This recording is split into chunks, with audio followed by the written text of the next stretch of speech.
in maxaan ku raahdaa waxaan u joognay in beritoole mudaharaad nabadeed uu dhaco mudaharaadkii nabadeed inay hor istaagaan darteed sidaan ay isu bedeshay marka bismillaahir rahmaanir rahiim alxamdulillahi rabbil caalamiin wa sallallahu ala sayyidina muhammad waxaan marka koobaad inaan ummadda Soomaaliyeed caasimada magaalada Muqdisho degan inaan ugu tacsiideyno caawa waxaan dhagahooda maqlaan waxaa hadda weerar lagu soo qaaday madaxweynihii waqtigiisa u dhammaaday xasan sheekh maxamuud guriga aan ka deganaynay magaalada Muqdisho waxaad maqlaysaanna waa rasaas runtii waqtigiisa u dhammaaday wuxuu ku kala galay markuu ummadda hantideeda dhameeyay oo maxaan ku raahdaa barakiciyay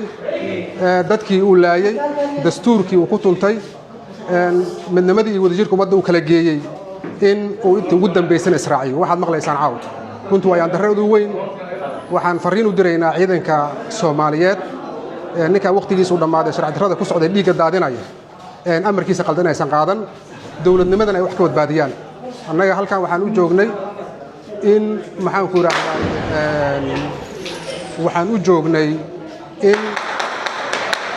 beritoole mudaharaad nabadeed uu dhaco